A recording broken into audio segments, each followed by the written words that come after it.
So and welcome to versatile comedian. अच्छा, पता है आप लोग भी किसी को ढूंढते होंगे, मैं भी किसी को ढूंढता हूँ। मैं लाइफ पार्टनर या ये सब चीज़ों की बात नहीं कर रहा, मैं बात कर रहा हूँ चार लोगों की। लोग मुझसे बोलते हैं ना कि ये काम कर रहे हो, चार लोग क्या कहेंगे, समाज क्या कहेगा। समाज का तो फिर यूज समझ में आता है कि मुश्किल के टाइम में समाज खड़े हो जाते हैं। मैं शहर की बात नहीं कर रहा, गांव में खड़े होते हैं। मैं उन चार लोगों को ढूंढ रहा हूँ यार, कौन है वो चार लोग। हमेशा हर चीज़ में है। उन्होंने मेरे बचपन से पीछा किया हुआ है। पहले मुझे बोला कि अगर तुम ABCD नहीं पढ़ोगे, अनपढ़ रह जाओगे, चार लोग क्या कहेंगे। 10th में अच्छे मार्क नहीं आए, चार लोग क्या कहेंगे। नौकरी नहीं करोगे, कोई बेटी नहीं देगा, चार लोग क्या कहेंगे। मैं कहा उन चार लोगों को पहले लेके आओ, साले क्या कहना चाहते हैं एक बार में बोल दें। हर 2 साल में पकड़ हो जाते हैं चार लोग। और उनका काम मुझे क्यों कर रहे हो। उनका काम मुझे करना पड़ रहा है। उन चार लोग को बोलो ना। गजब की बात है भाई। यहां पर जाके इनकी शादी में इनकी मदद करनी है, बोले चार लोग क्या कहेंगे। मैंने कहा चार लोग कहाँ हैं। और ये चार लोग मुझे बाद में समझ में आया कि कोई ना कोई हर जगह में ना चार ऐसे लोग होते ही हैं जो हर चीज़ को रोक रहे हैं। तो हमारे जो गांव के चार लोग को मैंने समझ लिया। ये लोग हो सकते हैं। एक दीदी थी हमारी, वो सुबह सुबह ना रनिंग करने जाया करती थी। पता है वो चार बंदे आते थे हमेशा, अंकल लोग।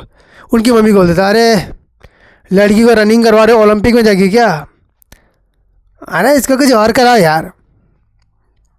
और उन दीदी का कैसा था पता है, घर में खाना वाना बना के पढ़ाई लिखाई करके उसके बाद वो लोग ट्रेनिंग करती थी अपनी। अब ट्रेनिंग किस बात की मुझे नहीं पता। तो सुबह जाती थी, दौड़ती थी। और देखो लौंडों का हमें पता होता है कौन सी लड़की ट्रेनिंग करने जा रही है और कौन सी लड़की ट्रेनिंग देने जा रही है, ये बहुत अच्छे से पता था हमें। तो दीदी ट्रेनिंग करने जाती थी, उनका स्ट्रिक्ट था प्लान, हर दिन पहुंच जाती थी। और हम देख रहे हैं कि बहुत बढ़िया मेहनत है। वो लौंडों से ज़्यादा स्पीड से रनिंग करती थी। तो ऐसा करते करते चली गई। मैं देख रहा हूँ डेली वो अंकल आ रहे हैं, उनकी मम्मी को कह रहे हैं कि अरे यार खाना वाना बना लेती है। तो आंटी ने कहा हाँ सब बना लेती है। ये भी बना लेती है, हाँ वो भी बना लेती है। फिर उनके पास हुआ कि अरे पढ़ाई लिखाई करवा दो, हाँ क्लास में टॉप आती है। अब वो चार लोग चुप हो गए। उनके पास फिर भी था, नहीं फिर भी ऐसे उसको बाहर भेजना वो तो ठीक नहीं है। कहते बाहर कहाँ जाती है, स्टेडियम ही जा रही है अपने दोस्तों के साथ।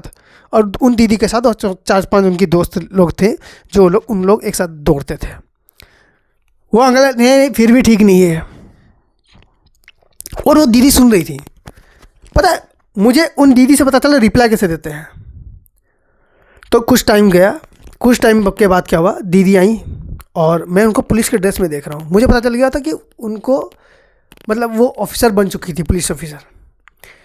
एक दिन हमारे गांव में ना चोरी हुआ। अब चोर मिले नहीं।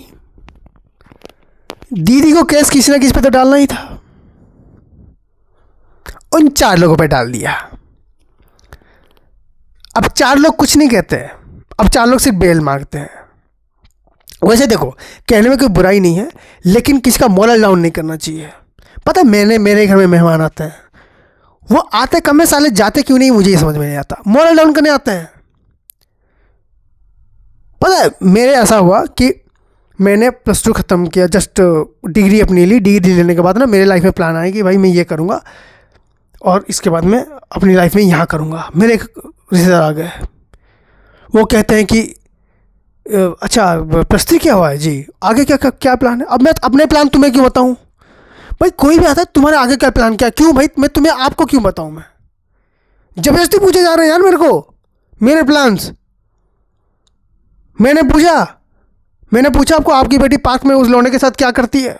उनकी बेटी भाई इचक लड़ा रही है पार्क में, इनको पता नहीं है। इनको दूसरों के बच्चों के प्लान जानने हैं। पता है इनका खुद का बेटा एक बार गया हुआ था बस स्टैंड में, वही लड़की ये के चक्कर में, दारू के चक्कर में 2-3 लौंडे से पिट के आया। उनको उसका पता नहीं है। तो ऐसे प्लान पूछा तो मैंने बोला कि अभी ऐसा कुछ प्लान नहीं है, मैं इसके बाद बाहर जाऊंगा पढ़ाई वढ़ाई करने के लिए। पता है क्या कहते हैं, हाँ पढ़ाई करोगे फिर नौकरी ढूंढोगे फिर दूसरा काम होगा। एक काम करो, मैं एक सिक्योरिटी गार्ड का नौकरी जानता हूँ, तुम वो कर लो। मैं कहा वो अपने बेटे को दे दो आप। मैंने मन में बोला, मेरे सामने नहीं बोला, क्योंकि मुझे दीदी का पता था कि जैसे दीदी ने रिप्लाई किया ना हम भी वैसे ही रिप्लाई करेंगे। मैंने इसलिए कुछ नहीं बोला उनको। मैंने कहा हाँ कर लेंगे, आप पोस्ट निकालो तो सही। उसी सिक्योरिटी गार्ड के पोस्ट में मैंने आपको ना बैठाया तो। वैसे सिक्योरिटी गार्ड के मुझे कोई प्रॉब्लम नहीं था, लाइक नॉर्मल बात है भाई, सिक्योरिटी गार्ड है तभी तो हम लोग का घर सेफ है। लोग छोटी छोटी चीज़ों को ना बहुत हीनता से देखते हैं, मुझे इस बात से प्रॉब्लम है भाई। अगर कोई बंदा पढ़ लिख के भी सिक्योरिटी गार्ड है भाई, उसकी मर्जी है, उसको अच्छा लग रहा है सिक्योरिटी बनना। मेरा जिस चीज़ में मन नहीं है आप मुझे उस चीज़ में नहीं दिखा सकते। So thank you so much for watching this video. If you like then please like and subscribe. और अपने उन अंकल्स को मत भेजना ये वीडियो, अपने दोस्तों को भेज लो। Thank you so much.